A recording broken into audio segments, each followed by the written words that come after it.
Et on entame la seconde partie des fascicules.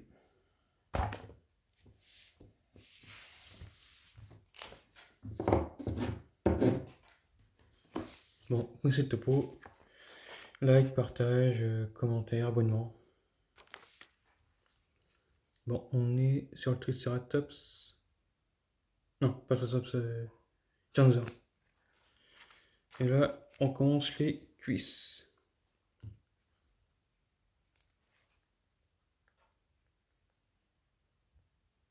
En fait, là, il n'y a pas grand chose. Pour faire simple, on a le début de l'articulation pour les cuisses, pour tenir. Et on a le pavillon sur le côté. Encore un truc, pas grand chose. Par contre, on a la seconde partie. Avec le mode Thunder, quoi. Le dragon, le griffon, le lion, la licorne et l'oiseau de feu. Maintenant que ce soit la licorne ou le griffon. Et j'ai jamais pu voir la différence, moi, entre les deux.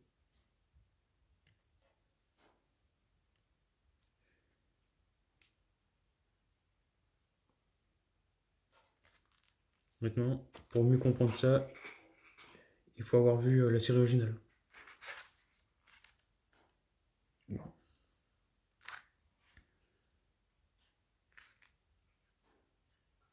On a mis son singe comme ennemi. Et on nous parle de Time Force et on a une photo de Ransik. Et d'ailleurs, l'acteur qui joue Ransik, c'est Vernon Wells. Et si je dis pas de bêtises, il a joué dans Commando avec Arnold Schwarzenegger.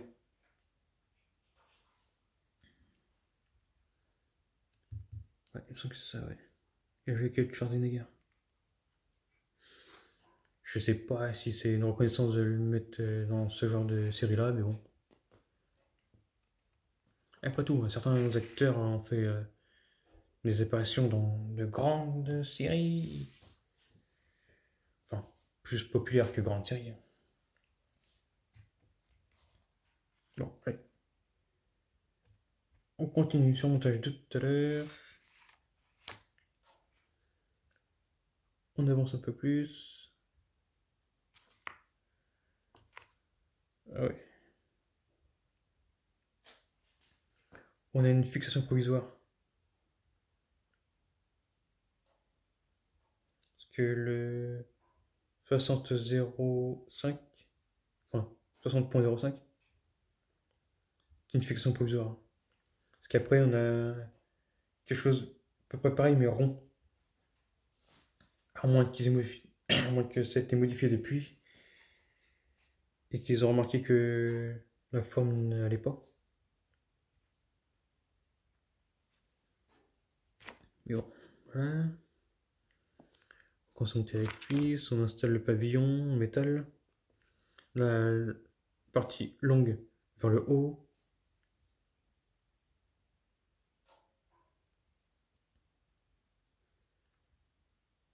On a installé le support de décalage pour les pattes. Ça c'est fait. On finalise, on commence l'autre côté.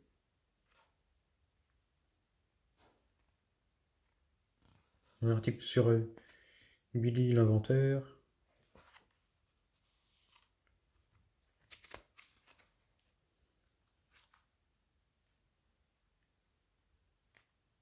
On a un varan qui fait des bêtises.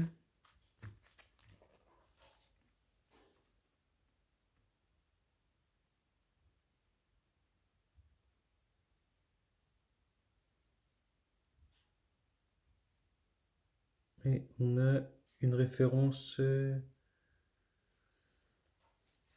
à une série. Je expliqué. Un truc un mode Teletubbies et puis Winkies et compagnie, quoi. Une série pas bien intéressante. Bon, allez. 61. Tout à l'heure c'était le 60, n'oublie pas. Allez, là on a le pavillon de l'autre. On a la fin du support pour la cuisse avec le déport.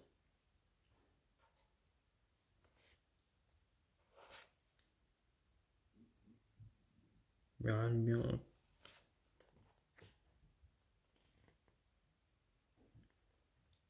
Et on a un article sur l'évolution des costumes.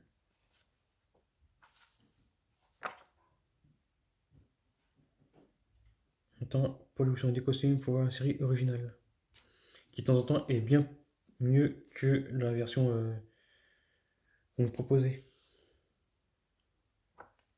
et qu'on nous propose encore.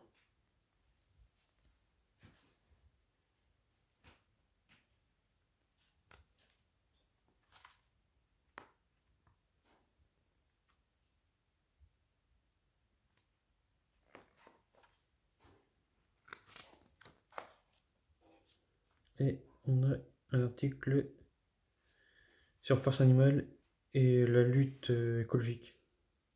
Pour dire Force Animale, c'est sur l'écologie. Hein. Protection des animaux, protection des zones de la faune africaine, des océans et un peu partout dans le monde. Il me semble qu'il y avait un ennemi qui, lui, justement, polluait et puis il fallait s'attaquer à lui dans Force Animale. Allez. On continue. 62. Ah, là, on avance un peu plus par contre. Parce que là, on va sur 2 ordres.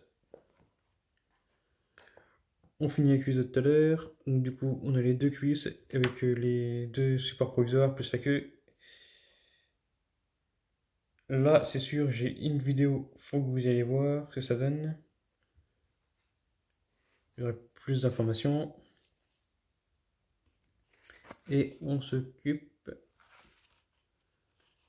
de commencer la partie du corps de Smilodon. Ouais, on continue Smilodon. Vous avez vu la plaque grise sur le Triceratops pour le corps qui va pour le transformer en pied. Et ben là, on a la plaque qui s'emboîte pas tout à fait pareil, mais qui a le même principe. Et après, encore l'évolution des uniformes. Et là, on est plus sur le côté, on prend des libertés, on s'amuse avec les costumes, le style, et même les matières.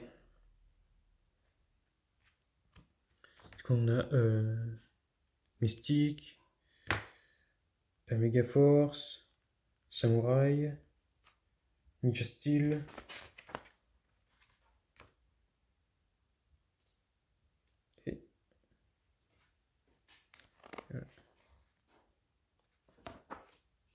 D'ailleurs, pour ceux qui ont regardé la série Buffy contre les vampires, il y a un démon qui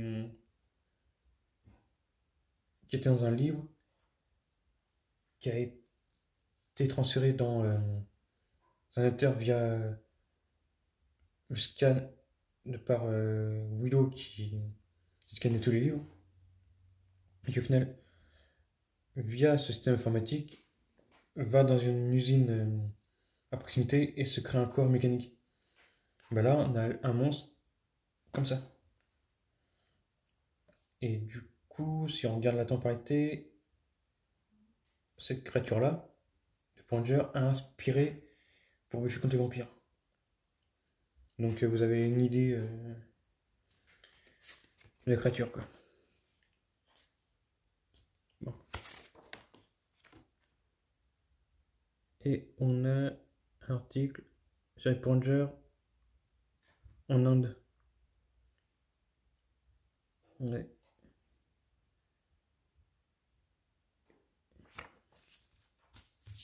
Allez. On y va. Bon. Là, ça va avancer. On va mettre en place le centre du corps, système de cheville et l'emboîtement pour le T-Rex pour qu'il devienne Megazord.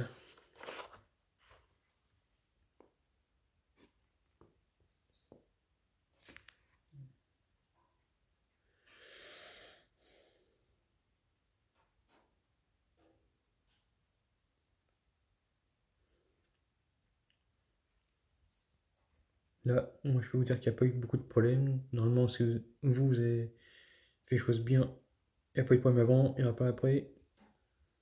Il y a toujours ce problème avec des pièces comme le 6311. Faut légèrement les visser de temps en temps, ou laisser tel quel, mais c'est la languette bien placée dans sa fixation de base pour ensuite la mettre dans l'autre, et voilà quoi.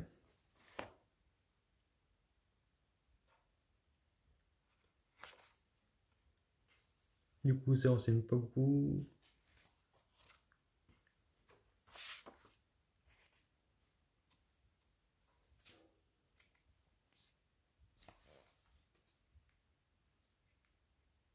Et après, bon, bah, il y a des articles qui proposent pas grand chose. On a un truc sur Cyclone à la fin.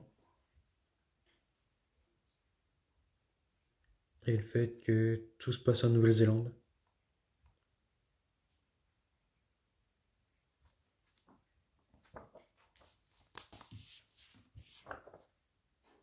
Et 64.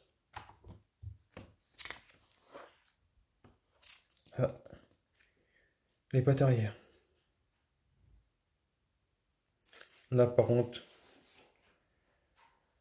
vous avez galéré. Une fois que les pattes sont installées, vous allez voir les mettre correctement pour qu'ils tiennent. Vous allez voir remonter les pattes. Ça va pas pouvoir remonter comme il faut. Parce que dans mon souvenir, les pattes arrière, on les monte directement remontées dans le corps. Mais après, quand vous dépliez et vous repliez, c'est plus comme avant. Ça fait plus la même chose. On a les pattes, on a le début, on va dire, du bras.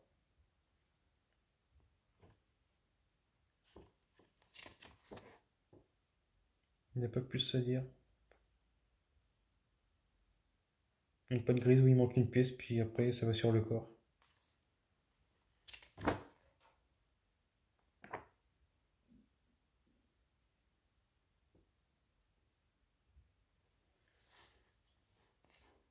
Et on a les chansons qui vont avec Pointer. Les thématiques. Et voilà quoi.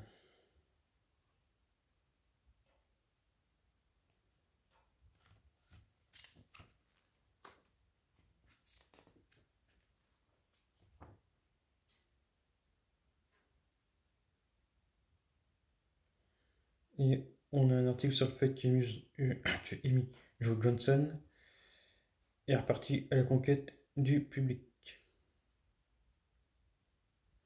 En même temps, on ne le voyait plus, attendez plus.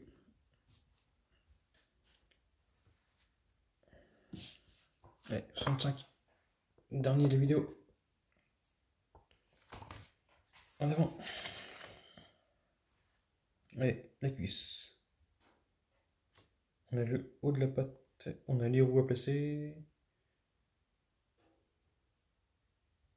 Ouais, là, ouais, c'est vrai que ça pouvait être un petit peu galère. Ouais, c'est un peu galère parce que ça bouge, ça tient pas comme il faut. Quand on veut visser, faut bien tenir. Ça... ouais.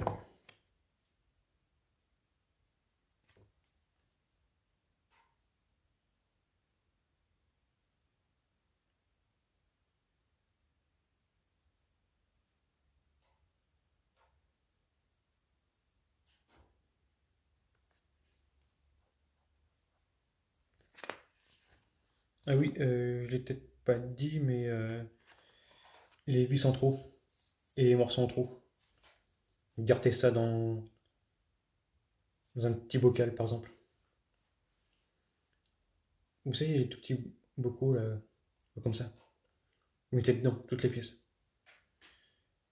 Parce qu'ils font exprès de donner des vis en trop, si ça se fait encore, pour justement, si on perd un des éléments, ou si l'élément est mal fait, quoi. La pointe de peinture, déformée. J'en ai plusieurs, vis comme ça qui sont déformés. Même un où il y a. Euh, comment dire ça? Il n'y a pas de tarot, quoi. Il n'y a pas de fil. C'est lisse. Il y a la tête de vissage, mais le reste, il n'y a rien, quoi.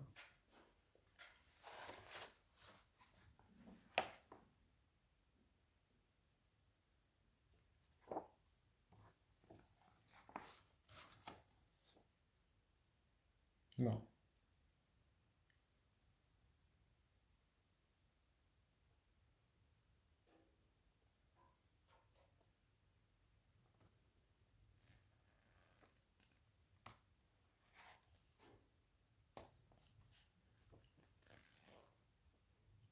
Pas grand chose.